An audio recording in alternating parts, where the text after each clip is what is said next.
നമസ്കാരം. ലൈസിയം അക്കാഡമിയിലേക്ക് എല്ലാ കൂട്ടുകാർക്കും ഒരിക്കൽ കൂടി സ്വാഗതം. കേട്ടിട്ട് സീറ്ററ്റ് സെറ്റ് അതുപോലെ തന്നെ ബി എഡിന്റെ ഫൈനൽ സെമസ്റ്റർ MCQ പരീക്ഷകൾക്ക് ഇന്റൻസീവ് ആയിട്ടുള്ള കോച്ചിങ് നൽകുന്ന സ്ഥാപനമാണ് ലൈസിയം അക്കാഡമി. അപ്പോൾ നമ്മുടെ ക്ലാസ്സുകൾക്കായിട്ട് ചാനൽ സബ്സ്ക്രൈബ് ചെയ്യുക, ഷെയർ ചെയ്യുക. അതുപോലെ തന്നെ ഡിസ്ക്രിപ്ഷൻ ബോക്സിൽ നൽകിയിട്ടുള്ള നമ്പറിൽ നമ്മുടെ ക്ലാസ്സുകൾക്കായിട്ട് നിങ്ങൾക്ക് കോൺടാക്ട് ചെയ്യാവുന്നതാണ്. അപ്പോൾ നമുക്ക് ഇന്നത്തെ കേട്ടിട്ട് പരീക്ഷ, കേട്ടിട്ട് കാറ്റഗറി 3യുടെ മലയാളം ചോദ്യങ്ങളാണ് നമ്മൾ ഈ വീഡിയോയിൽ ഡിസ്കസ് ചെയ്യുന്നത്. കാറ്റഗറി 3യിൽ മലയാളത്തിൽ ചോദിച്ചിട്ടുള്ള ചോദ്യങ്ങളും ജനറൽ മലയാളം ചോദ്യങ്ങളും അവയുടെ ഉത്തരങ്ങളുമാണ്. ജനറൽ അല്ല, ഓപ്ഷണൽ മലയാളം ചോദ്യങ്ങളും അവയുടെ ഉത്തരങ്ങളുമാണ് നമ്മൾ ഈ വീഡിയോയിൽ ഡിസ്കസ് ചെയ്യുന്നത്. മലയാളം മെയിൻ പഠിക്കുന്നവരുടെ ചോദ്യവും ഉത്തരങ്ങളുമാണ്. അതിലെ 71ാമത്തെ ചോദ്യം അല്ലെങ്കിൽ ആദ്യത്തെ ചോദ്യം, റാണിയോട് എന്ന പദത്തിലെ വിഭക്തി ഏതാണ് എന്നതാണ് ചോദ്യം. സംയോജിക വിഭക്തി എന്നതാണ് ഇതിന്റെ ഉത്തരം. റാണിയോട് എന്ന പദത്തിലെ വിഭക്തി സംയോജിക വിഭക്തി ആണ്. അടുത്തൊരു നോവൽ ഭാഗം നൽകിയിട്ടുണ്ട്, ഞാനത് പൂർണ്ണമായിട്ടും വായിക്കുന്നില്ല. ഇത് ഏത് നോവലിൽ നിന്നാണ് എന്നതാണ് ചോദ്യം. ഏത് നോവലിൽ നിന്നാണ്? 72ാമത്തെ ചോദ്യം. ഓപ്ഷൻ ബി മഞ്ഞ്. ഏത് കൃതിയിലുള്ളതാണ്? മഞ്ഞ് എന്ന് പറയുന്നത് MT വാസുദേവൻ നായരുടെ കൃതിയിൽ നിന്ന് ഉള്ളതാണ്. MTയുമായിട്ട് ബന്ധപ്പെട്ടിട്ട് MTയുടെ കണ്ടംപററി ആയിട്ട് വളരെ ഫേമസ് ആണ്, അതുകൊണ്ടാണ് ആ ചോദ്യം ചോദിച്ചിരിക്കുന്നത്. അടുത്ത 73ാമത്തെ ചോദ്യം, മേദിനി വെണ്ണിലാവ് നായികയായ മണിപ്രവാള കാവ്യം ഏതാണ് എന്നാണ് ചോദ്യം. ഓപ്ഷൻ സി ആണ് ഉത്തരം, ചന്ദ്രോത്സവം. മേദിനി വെണ്ണിലാവ് നായികയായ മണിപ്രവാള കാവ്യം ചന്ദ്രോത്സവം എന്ന മണിപ്രവാള കൃതി ആണ്. ഇനി 74ാമത്തെ ചോദ്യം, താഴെ പറയുന്നവയിൽ കാളിദാസ കൃതികളെ കുറിച്ചുള്ള പഠന ഗ്രന്ഥം ഏത് എന്നതാണ് 74ാമത്തെ ചോദ്യം. കാളിദാസ കൃതികളെ കുറിച്ചുള്ള പഠന ഗ്രന്ഥമാണ് ശത്രവും ശാമരവും കാളിദാസ കൃതികളെ കുറിച്ചുള്ള പഠന ഗ്രന്ഥം ആണ്.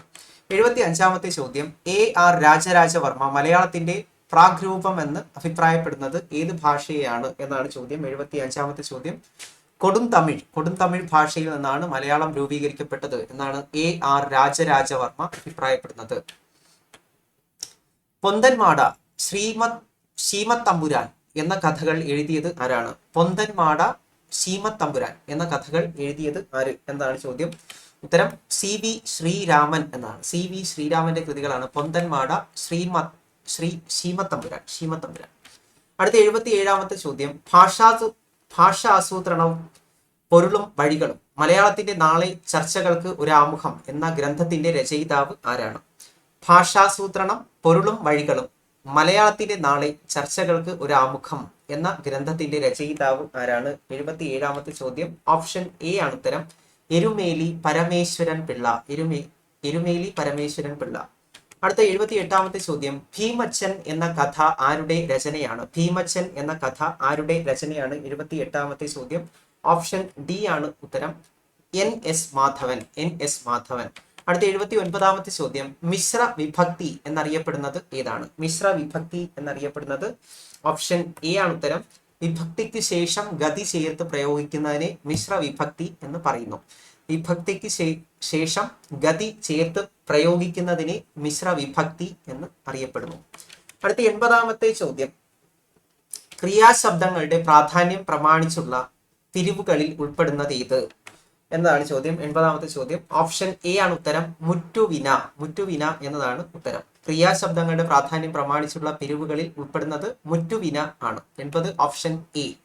അടുത്ത 81ാമത്തെ ചോദ്യം, താഴെ കൊടുത്തിരിക്കുന്നവയിൽ ഈ സന്തോഷ് കുമാറിന്റെ കൃതി അല്ലാത്തത് ഏതാണ്? സന്തോഷ് കുമാറിന്റെ കൃതി അല്ലാത്തത് ഏതാണ് എന്നതാണ് ചോദ്യം. ഓപ്ഷൻ എ ആണ് ഉത്തരം, മുടി അറകൾ എന്നതാണ് ഉത്തരമായിട്ട് വരുന്നത്. അപ്പോൾ സന്തോഷ് കുമാറിന്റെ കൃതികളാണ് അന്ധകാര നഴി, അതുപോലെ തപോമയിയുടെ അച്ഛൻ, അമ്യൂസ്മെന്റ് പാർക്ക് എന്നിവയൊക്കെ സന്തോഷ് കുമാറിന്റെ കൃതികൾ ആണ്. 82ാമത്തെ ചോദ്യം, ഡോക്ടർ പ്രദീപൻ പാമ്പിരിക്കുന്ന് രചിച്ച ഏകജീവിത അനശ്വര ഗാനം എന്ന കൃതി ഏത് വിഭാഗത്തിൽ പെടുന്നു എന്നതാണ് 82ാമത്തെ ചോദ്യം. ഓപ്ഷൻ ബി ആണ് ഉത്തരം, ചലച്ചിത്ര ഗാന സംസ്കാര പഠനം ആണ് ഇത് എന്ന് ഓർത്തിരിക്കുക. 83ാമത്തെ ചോദ്യം, താഴെ കൊടുത്തിരിക്കുന്നവയിൽ ശരിയായ പദം ഏത്? ഓപ്ഷൻ ബി ആണ് ഉത്തരമായിട്ട് വരുന്നത്, വാഗ്വാദം. ഓക്കെ. അടുത്ത 84, വിഷമ പാദങ്ങളിൽ ഇന്ദ്രവജ്രയും സമപാദങ്ങളിൽ ഉപേന്ദ്ര വജ്രയും കലർന്നു വരുന്ന വൃത്തം ഏതാണ് എന്നതാണ് 84-ാമത്തെ ചോദ്യം. Option A ആഖ്യാനകി. ആഖ്യാനകി ആണ് ഉത്തരമായിട്ട് വരുന്നത്. 85 ആർ രാജശ്രീയുടെ ആത്രേയകം എന്ന കൃതി ഏത് വിഭാഗത്തിൽ പെടുന്നു? ആർ രാജശ്രീയുടെ ആത്രേയകം എന്ന കൃതി ഏത് വിഭാഗത്തിൽ പെടുന്നു? 85-ാമത്തെ ചോദ്യം. Option B novel. ആത്രേയകി എന്നത് നോവൽ ആണ്. സഞ്ചിയും തൂക്കി നടപ്പു ഞാൻ കങ്കാരു അമ്മച്ചിയെ പോലെ എന്താണിതിനുള്ളിൽ എന്ന് ചോദിക്കേണ്ട സഞ്ചിത സംസ്കാരം എന്നില്ലേ? ആരുടെ വരികളാണിത് എന്നാണ് ചോദ്യം. 86-ാമത്തെ ചോദ്യത്തിന്റെ ഉത്തരം ഓപ്ഷൻ ഡി ആണ്, K R Tony. K R Tony. വാചകത്വം നഷ്ടപ്പെട്ട് ദ്യോതകമായ ശബ്ദം ഏതാണ്? വാചകത്വം നഷ്ടപ്പെട്ട് ദ്യോതകമായ ശബ്ദം ഏതാണ്? 87-ാമത്തെ ചോദ്യം. ഓപ്ഷൻ എ ആണ്, അവ്യയം. അവ്യയം. എന്തിഹ മന്മാനസേ സന്ദേഹം വളരുന്നു എന്ന് തുടങ്ങുന്ന പദം ഏത് ആട്ടക്കഥയിൽ ഉള്ളതാണ്? എന്തിഹ മന്മാനസേ സന്ദേഹം വളരുന്നു എന്ന് തുടങ്ങുന്ന പദം ഏത് ആട്ടക്കഥയിൽ ഉള്ളതാണ് എന്നതാണ് 88-ാമത്തെ ചോദ്യം. ഓപ്ഷൻ ഡി ആണ് ഉത്തരം, കർണശപഥം. കർണശപഥം. അടുത്ത 89-ാമത്തെ ചോദ്യം. 89 മലയാളം മലയാളിയോളം എന്ന ഗ്രന്ഥം രചിച്ചത് ആരാണ്? 89 option C doctor V R Prabodhachandran ആണ് മലയാളം മലയാളിയോളം എന്ന കൃതി രചിച്ചത്. അടുത്ത 90-ാമത്തെ ചോദ്യം.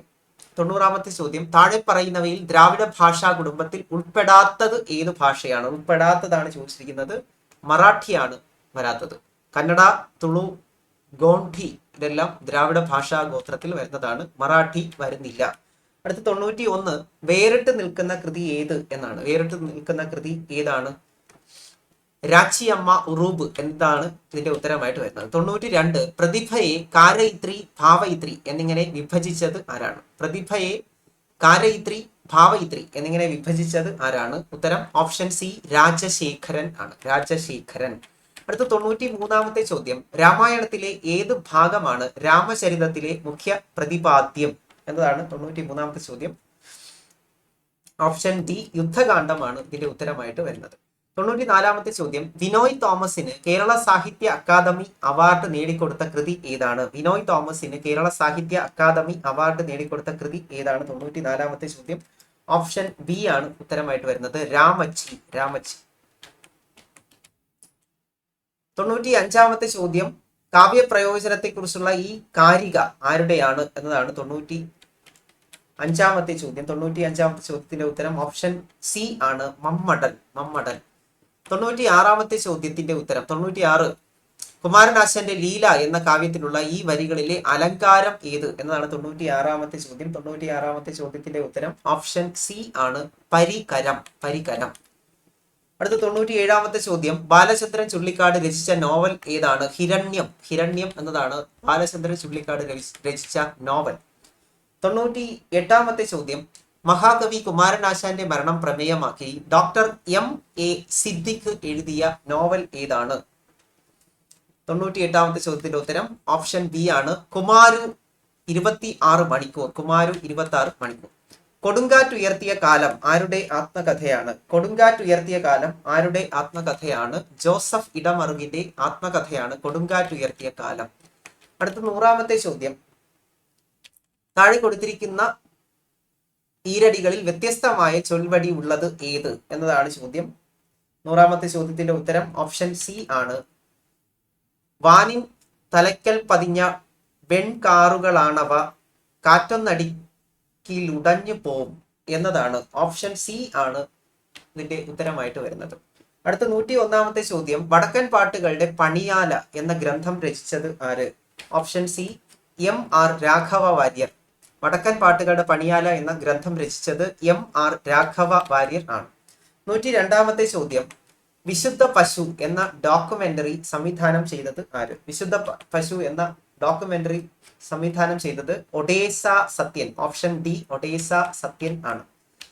പ്രേതഭാഷണം എന്ന കഥ എഴുതിയത് ആര്? 103-ാമത്തെ ചോദ്യം. പ്രേതഭാഷണം എന്ന കഥ എഴുതിയത് ആര്? പ്രേതഭാഷണം എന്ന കഥ എഴുതിയത് ടി കെ സി വടുതല ആണ്. Option B T K C Vaduthala ആണ്.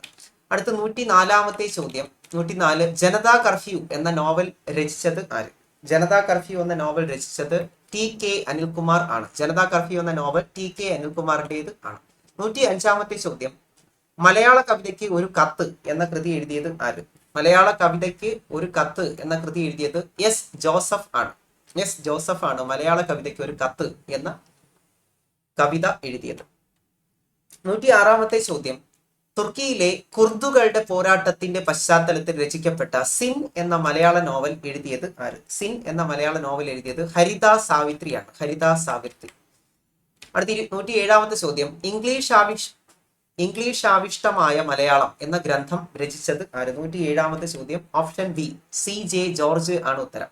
ഇംഗ്ലീഷ് ആവിഷ്ടമായ മലയാളം എന്ന കൃതി രചിച്ചത് C.J. ജോർജ് ആണ്. 108-ാമത്തെ ചോദ്യം, a history of Malayalam meter എന്ന പേരിൽ ഇംഗ്ലീഷിൽ മലയാള വൃത്ത ചരിത്രം രചിച്ചത് ആര്? 108-ാമത്തെ ചോദ്യം ഓപ്ഷൻ സി ആണ് ഉത്തരം, N.V. Krishna Warrier. A history of Malayalam meter എന്ന പേരിൽ ഇംഗ്ലീഷിൽ മലയാള വൃത്ത ചരിത്രം രചിച്ചത് N.V. കൃഷ്ണ വാര്യർ ആണ്. 109-ാമത്തെ ചോദ്യം, താഴെ പറയുന്നവയിൽ വയലാർ അവാർഡ് ലഭിച്ചിട്ടില്ലാത്ത വ്യക്തി ആരാണ്? ലഭിച്ചിട്ടില്ലാത്ത വ്യക്തി ആരാണ്? 109 ഓപ്ഷൻ ബി മഞ്ഞവെയിൽ മരണങ്ങൾ എന്ന കൃതിക്കാണ് വയലാർ അവാർഡ് കിട്ടിയിട്ടില്ലാത്തത്. മധുകരം എന്ന പദത്തിന്റെ അർത്ഥം എന്താണ്? മധുകരം എന്ന പദത്തിന്റെ അർത്ഥം എന്താണ്? മധുകരം. 110-ാമത്തെ ചോദ്യം ഓപ്ഷൻ ബി ആണ് ഉത്തരം. മധുകരം എന്ന വാക്കിന്റെ അർത്ഥം തേനീച്ച എന്നാണ്. താഴെ കൊടുത്തിരിക്കുന്നവയിൽ ശരിയല്ലാത്ത ജോഡി ഏത്? ശരിയല്ലാത്തത് കണ്ടെത്താനാണ് 111. ശരിയല്ലാത്തത് ഓപ്ഷൻ സി ആണ്. കളികമിനാറിലെ കുറ്റവാളികൾ, അഞ്ചാം പാതിര എന്നതാണ് ശരിയല്ലാത്തത്. ഓക്കെ. 112, ള എന്ന അക്ഷരം ഏത് വിഭാഗത്തിൽ പെടുന്നു? ള എന്ന അക്ഷരം ഏത് വിഭാഗത്തിൽ പെടുന്നു? ദ്രാവിഡ മധ്യമം എന്നതാണ് ഇതിന്റെ ഉത്തരമായിട്ട് വരുന്നത്. ദ്രാവിഡ മധ്യമം ഓപ്ഷൻ സി. 113-ാമത്തെ ചോദ്യം, ഒന്നരക്കൊമ്പ് എന്ന കഥാസമാഹാരം രചിച്ചത് ആര്? ഒന്നരക്കൊമ്പ് എന്ന കഥാസമാഹാരം രചിച്ചത് മജീദ് സെയ്ദ് ആണ്. മജീദ് സെയ്ദ് ആണ് ഒന്നരക്കൊമ്പ് എന്ന കഥാസമാഹാരം രചിച്ചത്. 114, വടക്കൻ എന്ന പദം ഏത് വിഭാഗത്തിൽ പെടുന്നു? 114, വടക്കൻ എന്ന പദം ഏത് വിഭാഗത്തിൽ പെടുന്നു?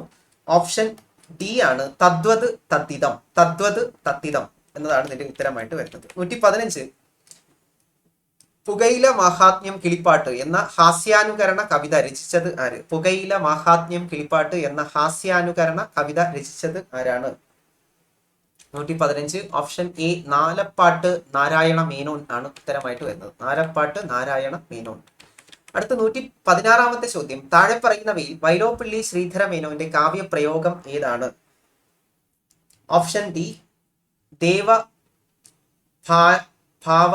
ഭാവനാദർപ്പണം. ദേവഭാവനാദർപ്പണം എന്നതാണ് ഇതിന്റെ ഉത്തരം. ഓപ്ഷൻ ഡി ആണ്. അടുത്ത 117, കാട്ടിലെ പാഴ്മുളം തണ്ടിൽ നിന്നും പാട്ടിന്റെ പാലാഴി തീർത്തവളേ എന്ന് തുടങ്ങുന്ന ചലച്ചിത്ര ഗാനം എഴുതിയത് ആരാണ് എന്നതാണ് 117-ാമത്തെ ചോദ്യം. ഓപ്ഷൻ സി ആണ്, പി ഭാസ്കരൻ. പി ഭാസ്കരൻ. 118, താഴെ പറയുന്നവയിൽ ONV കുറിപ്പിന്റെ കൃതി അല്ലാത്തത് ഏത്? ONVയുടെ കൃതി അല്ലാത്തത് ഏതെന്നാണ് ചോദ്യം. ഉജ്ജയിനിയിലെ പകലുകൾ ONVയുടെ കൃതി അല്ല. നിന്റെ കണ്ണട ഞാൻ ധരിച്ചിടും, നീ എന്നിൽ കണ്ട ഭിന്നത ഞാൻ നിന്നിൽ കണ്ടില്ലല്ലോ. കുഴപ്പം കണ്ണടയ്ക്കോ അതോ കാഴ്ചപ്പാടുകൾക്കോ? ആരുടെ വരികളാണ്? നിന്റെ കണ്ണട ഞാൻ ധരിച്ചിട്ടും നീ എന്നിൽ കണ്ട ഭിന്നത ഞാൻ നിന്നിൽ കണ്ടില്ലല്ലോ. കുഴപ്പം കണ്ണടയ്ക്കോ അതോ കാഴ്ചപ്പാടുകൾക്കോ? ആരുടെ വരികളാണ്? 119-ാമത്തെ ചോദ്യം. Option C വിജയരാജമല്ലികയുടെ കൃതികളാണ്. വിജയരാജമല്ലികയുടെ കൃതികൾ ആണ്. അടുത്ത 120-ാമത്തെ ചോദ്യം, താഴെ പറയുന്നവയിൽ ആഗമസന്ധിക്ക് ഉദാഹരണം ഏത് ആണ്? 120 ഓപ്ഷൻ ഡി ഗുരുവായ. ഗുരുവായ എന്നതാണ് ഇതിന്റെ ഉത്തരമായിട്ട് വരുന്നത്. അടുത്ത 121-ാമത്തെ ചോദ്യം, സ്വയം കണ്ടെത്തൽ പഠനത്തിൽ ഏർപ്പെടുന്ന കുട്ടി ഉപയോഗിക്കാത്ത മാനസിക ശേഷി ഏത്? താരതമ്യം ചെയ്യൽ, നിഗമനം രൂപീകരിക്കൽ, കാണാതെ പറയൽ, നിരീക്ഷിക്കൽ. 120 ഓപ്ഷൻ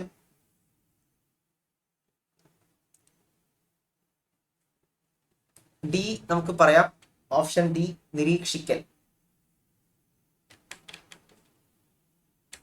121 വളരെ സിമ്പിൾ ചോദ്യമാണ്. പ്രീവിയസ് ക്വസ്റ്റ്യൻ ആണ്. ഭാഷയെ വാചിക ചേഷ വെർബൽ ബിഹേവിയർ എന്ന പുസ്തകത്തിലൂടെ വെർബൽ ബിഹേവിയർ ആണ് ഭാഷ എന്ന് പറഞ്ഞത് B.F. സ്കിന്നർ തന്നെയാണ്. B.F. സ്കിന്നർ. 122 B.F. സ്കിന്നർ ആണ്. BF Skinner. Okay, 122 BF Skinner ആണ്. അടുത്ത 123 ചോദ്യം, ജ്ഞാനനിർമ്മിതിവാദത്തിന് ഏറ്റവും അനുയോജ്യമായ പ്രവർത്തനം ഏതാണ്? അറിവ് നിർമ്മാണത്തിന് അനുയോജ്യമായ പ്രവർത്തനങ്ങൾ ഒരുക്കൽ. ഓപ്ഷൻ സി ആണ് ഉത്തരമായിട്ട് വരുന്നത്. 124, കുട്ടികളിൽ അക്ഷരങ്ങളെക്കുറിച്ചുള്ള ധാരണ ഉറപ്പിക്കുന്നതിനായി നൽകാവുന്ന ഏറ്റവും മികച്ച പ്രവർത്തനം ഏതാണ്? അക്ഷരങ്ങളെക്കുറിച്ചുള്ള ധാരണ. അക്ഷരങ്ങൾ, പദങ്ങൾ, ചിഹ്നങ്ങൾ എന്നിവ പ്രയോഗിക്കേണ്ടതായ അർത്ഥപൂർണമായ സന്ദർഭങ്ങൾ സൃഷ്ടിക്കുക എന്നതാണ് കൂടുതൽ ശരി. ഓപ്ഷൻ എ ആണ് 124 കൂടുതൽ ശരിയായിട്ടുള്ളത്. ഡിസ്ലെക്സിയ, നമുക്കറിയാം ഡിസ്ലെക്സിയ വായനാ വൈകല്യമാണ്. ഓപ്ഷൻ ഡി, വാക്കുകളും അക്ഷരങ്ങളുമായുള്ള ബന്ധം മനസ്സിലാക്കാതെ വായിക്കാൻ പ്രയാസപ്പെടൽ എന്നതാണ് ഇതിന്റെ ഉത്തരമായിട്ട് വരുന്നത്.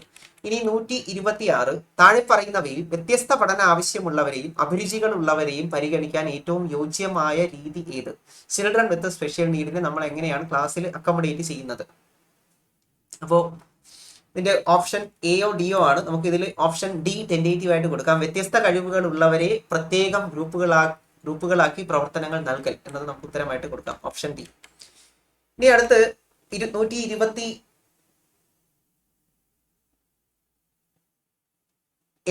ചോദ്യം, പ്രതിഫലന കുറിപ്പ് തയ്യാറാക്കുന്നതിന് അടിസ്ഥാനമാക്കേണ്ടത് എന്താണ്? ടെൻഡേറ്റീവ് ആയിട്ട് നമുക്ക് ഓപ്ഷൻ എ ഉത്തരമായിട്ട് കൊടുക്കാം. ടീച്ചിങ് മാനുവലിലെ വിലയിരുത്തൽ പേജിലെ വിവരണങ്ങൾ എന്നത് കൊടുക്കാം.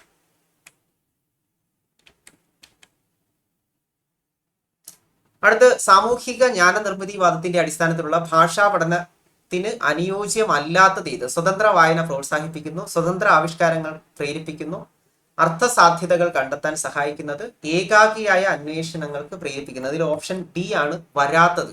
ഏകാഗിയല്ല, ഗ്രൂപ്പായിട്ട് ഒരുമിച്ച് ചേർന്നുള്ള അന്വേഷണത്തിനാണ് പ്രാധാന്യം നൽകുന്നത്. 128 ഓപ്ഷൻ ഡി നമുക്ക് ഉത്തരമായിട്ട് പറയാം.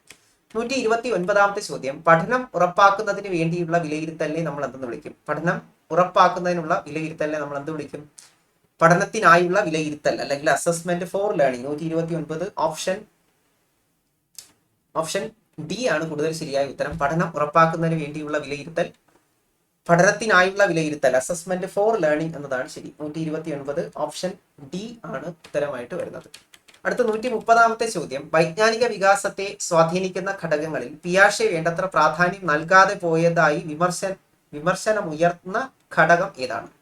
അത് ഉത്തരം ഓപ്ഷൻ ബി തന്നെയാണ്. സാമൂഹിക പരിതസ്ഥിതി അല്ലെങ്കിൽ സോഷ്യൽ എൻവയോൺമെന്റിന് വൈജ്ഞാനിക വികാസ സിദ്ധാന്തങ്ങൾ പ്രാധാന്യം നൽകിയിട്ടില്ല. അതേസമയം തന്നെ സാമൂഹിക ജ്ഞാന നിർമ്മിതിവാദം അല്ലെങ്കിൽ സോഷ്യൽ കൺസ്ട്രക്റ്റിവിസം ആണ് സാമൂഹിക പരിതസ്ഥിതിയുടെ പ്രാധാന്യത്തെ കുറിച്ച് പറയുന്നത്. അപ്പോൾ ഓപ്ഷൻ ബി ആണ് ഇതിന്റെ ഉത്തരമായിട്ട് വരുന്നത്. 131 താഴെ പറയുന്നതിൽ ഭാഷാ സമഗ്രതാ ദർശനവുമായി ബന്ധപ്പെട്ട ആശയങ്ങളോട് യോജിക്കാത്തത് ഏതാണ്? സമഗ്രതയിൽ നിന്ന് ഭാഗങ്ങളിലേക്ക് എന്ന രീതിയിലാണ് ഭാഷ സ്വായത്തമാക്കാൻ പുരോഗമിക്കുന്നത്. വ്യക്തിഗതമായ ചിന്തകളും പ്രവർത്തനങ്ങളുമാണ് ഭാഷാ പഠനത്തിന് ഏറ്റവും അനുയോജ്യം. സ്വന്തം രീതിയിൽ പഠന പ്രക്രിയയിൽ മുഴുകുമ്പോഴാണ് കുട്ടികൾ ഏറ്റവും അധികം പഠിക്കുന്നത്. സാമൂഹികമായ ഇടപഴകലിലൂടെയാണ് പഠനം മികച്ച രീതിയിൽ നടക്കുക. ഇതിൽ ടെൻഡേറ്റീവ് ആയിട്ടുള്ള ആൻസർ ഓപ്ഷൻ ഡി നമുക്ക് കൊടുക്കാം. Option D. അടുത്ത 132 ചോദ്യം, താഴെ പറയുന്നതിൽ ബഹുമുഖ ബുദ്ധി വികാസത്തിന് യോജിച്ച ഏറ്റവും മികച്ച പഠന സമ്പ്രദായം ഏത്? ബഹുമുഖ ബുദ്ധി വികാസത്തിന് യോജിച്ച ഏറ്റവും മികച്ച പഠന സമ്പ്രദായം ഏതാണ്? 132 ചോദ്യം. ഇതിൽ ചർച്ചാ രീതിയിലൂടെ നമുക്ക് ബഹുമുഖ ബുദ്ധി വികാസം നേടിയെടുക്കാൻ കഴിയും. 132. അടുത്ത 133 താഴെ പറയുന്ന നിരന്തര വിലയിരുത്തലിൽ ഉൾപ്പെടാത്തത്. സിമ്പിൾ ചോദ്യം, വാർഷിക പരീക്ഷ നിരന്തര വിലയിരുത്തലിൽ ഉൾപ്പെടുന്നില്ല. അടുത്തൊരു ചോദ്യം 134, വിജ്ഞാന മേഖല കോഗ്നിറ്റീവ് ഡൊമൈനിന്റെ ഏറ്റവും ഉയർന്ന തലമായിട്ട് പറയുന്നത് ഏതാണ്? കോഗ്നിറ്റീവ് ഡൊമൈനിന്റെ ആദ്യത്തെ ഏറ്റവും ഉയർന്ന തലം വിലയിരുത്താനുള്ള കഴിവ് അല്ലെങ്കിൽ ഇവാലുവേഷൻ എന്നതായിരുന്നു ബ്ലൂംസിന്റെ ടാക്സോണമി. ഓപ്ഷൻ എ ആണ് ഉത്തരം. അടുത്ത 135, അമൂർത്തമായ ചിന്തയ്ക്കും പരികൽപ്പനകൾ രൂപീകരിക്കുന്നതിനും കുട്ടി പ്രാപ്തി നേടുന്നതായി പിയാഷെ അഭിപ്രായപ്പെടുന്ന വൈജ്ഞാനിക വികാസ ഘട്ടം. ഇത് നിങ്ങളുടെ സൈക്കോളജി പാട്ടിലും ചോദിച്ച അതേ ചോദ്യമാണ്. ഇത് ഔപചാരിക മനോവ്യാപാര ഘട്ടം. 135 ഓപ്ഷൻ ബി ആണ് ഉത്തരമായിട്ട് വരുന്നത്. ഔപചാരിക മനോവ്യാപാര ഘട്ടം എന്നതാണ് ഉത്തരമായിട്ട് വരുന്നത്. 135 ഓപ്ഷൻ ബി ഔപചാരിക മനോവ്യാപാര ഘട്ടം. അടുത്ത 136 പഠന പ്രക്രിയ ആസൂത്രണം ചെയ്യുമ്പോൾ അനുവർത്തിക്കേണ്ട ഏറ്റവും ശരിയായ രീതി എന്താണ്? പഠന പ്രക്രിയ ആസൂത്രണം ചെയ്യുമ്പോൾ സ്കൂൾ ഒറ്റ യൂണിറ്റായി കാണണം, ക്ലാസ് ഒരു യൂണിറ്റായി കാണണം, ഓരോ കുട്ടിയെയും ഒരു യൂണിറ്റായി കാണണം, വിദ്യാലയ പ്രദേശത്തെ ആകെ ഒരു യൂണിറ്റായി കാണണം. ഇതില് ശരിയായത് എന്താണ്? ക്ലാസ്സിനെ ഒരു യൂണിറ്റ് ആയിട്ട് കാണുക എന്ന് പറയുന്നത് നമുക്ക് ശരിയായിട്ട് കൊടുക്കാൻ ടെൻഡേറ്റീവ് ആയിട്ട്. ഈ ചോദ്യകർത്താവ് എന്താണ് ഉദ്ദേശിച്ചതെന്ന് അതിനനുസരിച്ച് ബി ഓർ സി. ബി അല്ലെങ്കിൽ സി ആയിരിക്കും ഉത്തരം. ക്ലാസ് ഒരു യൂണിറ്റ് ആയി കാണണം, അല്ലെങ്കിൽ ഓരോ കുട്ടിയും ഒരു യൂണിറ്റ് ആയി കാണണം. ഓക്കെ, ബി ഓർ സി അത് ഡൗട്ട്ഫുൾ ആണ്. ബി നമുക്ക് ടെന്റേറ്റീവ് ആൻസർ ആയിട്ട് കൊടുക്കാം. ജനിക്കുമ്പോൾ കുട്ടികൾ ഒഴിഞ്ഞ സ്ലേറ്റുകൾക്ക് സമാനമാണ്. പ്രീവിയസ് ക്വസ്റ്റ്യൻ ആണ്. ടബുലാ റാസ, ടബുലാ റാസയാണ്, അല്ലെങ്കിൽ ക്ലീൻ സ്ലേറ്റ് തിയറി എന്നൊക്കെ പറയും. മനുഷ്യൻ ജനിക്കുന്ന സമയത്ത് അവൻ ഒഴിഞ്ഞിട്ടാണ് എന്ന് പറയുന്നത് ആരാണ്? അത് ജോൺ ലോക്കിന്റെ കൺസെപ്റ്റ് ആണ്. ജോൺ ലോക്കിന്റെ ഒരു ഫിലോസഫിയിൽ നിന്നുള്ള ഒരു ചോദ്യമാണ്. 137 ഓപ്ഷൻ ഡി ആണ്, ജോൺ ലോക്കുമായിട്ട് ബന്ധപ്പെട്ടിരിക്കുന്നു. അടുത്തൊരു ചോദ്യം, ടീച്ചിങ് മാനുവലിന്റെ പ്രക്രിയ പേജിൽ ഉൾപ്പെടുത്തേണ്ടത് എന്താണ്?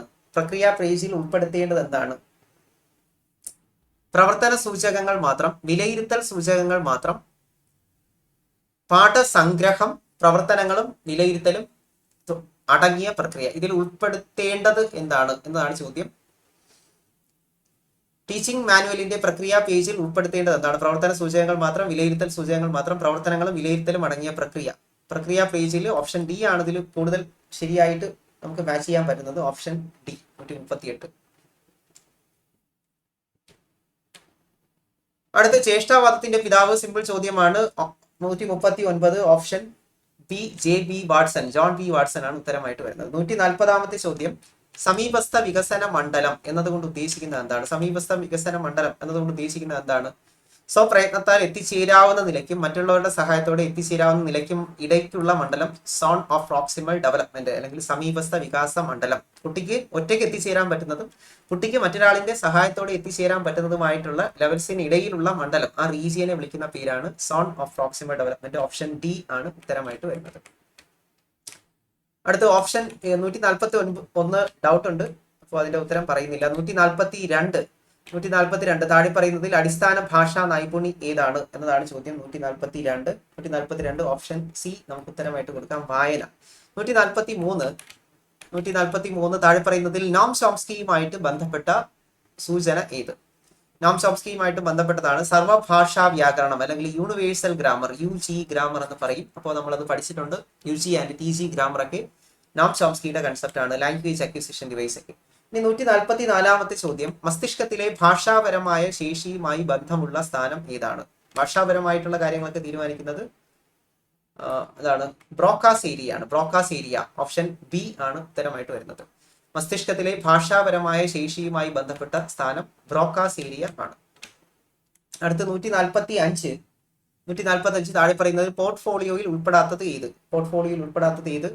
ടേം പരീക്ഷാ പേപ്പർ ഉൾപ്പെടുന്നില്ല, ബാക്കി വരും. സർഗാത്മക രചനകൾ, സെമിനാർ റിപ്പോർട്ടുകൾ, വർക്ക് ഷീറ്റുകളൊക്കെ അതിനകത്ത് വരും. 146 അധ്യാപക സഹായി ഉപയോഗിക്കുന്നതും ആയി ബന്ധപ്പെട്ട ഏറ്റവും ശരിയായ രീതി ഏത്? അധ്യാപക സഹായി ഉപയോഗിക്കുന്നതുമായിട്ട് ബന്ധപ്പെട്ട് ഏറ്റവും ശരിയായ രീതി ഏതാണ്? പാഠപുസ്തകത്തിലെ പ്രവർത്തനങ്ങളും അധ്യാപക സഹായിയിൽ സൂചിപ്പിച്ച പ്രവർത്തനങ്ങളും സ്വന്തം ക്ലാസ് മുറിയുടെ സാഹചര്യം കണക്കിലെടുത്ത് പരിഷ്കരിച്ച് പ്രാവർത്തികമാക്കൽ. ഓപ്ഷൻ ബി ആണ് ശരിയായ ഉത്തരം, ഓപ്ഷൻ ബി. 147 ശാരീരിക ചലനപരമായ ബുദ്ധിവികാസത്തിന് ഏറ്റവും നല്ലത് ഏതാണ്? ശാരീരിക ചലനപര ബുദ്ധി, അതിന് എന്താണ്? മൈമിംഗ് ആണ് കൂടുതൽ നല്ലത്. അപ്പോൾ മോട്ടോർ ആക്ടിവിറ്റി അല്ലെങ്കിൽ ശാരീരിക ചലനപര ബുദ്ധി, അതിന് മൈം ആണ് ഏറ്റവും നല്ലത്. അടുത്ത 148 ബ്ലൂമിന്റെ ടാക്സോണമി പരിഷ്കരിക്കുന്നതിന് നേതൃത്വം നൽകിയത് ആരാണ്? 2001 റിവൈസ്ഡ് ബ്ലൂംസ്, അല്ലെങ്കിൽ പരിഷ്കരിച്ച ബ്ലൂമിന്റെ ടാക്സോണമി ഇൻട്രൊഡ്യൂസ് ചെയ്യപ്പെടുന്നു 2001. ആൻഡേഴ്സണും ക്രാത്തോളും കൂടെ ചേർന്നിട്ടാണ് അത് ഇൻട്രൊഡ്യൂസ് ചെയ്തത്. അപ്പോൾ ഉത്തരം ഓപ്ഷൻ ഡി ലോറൻസ് ആൻഡേഴ്സൺ എന്നതാണ്, ലോറൻസ് ആൻഡേഴ്സൺ.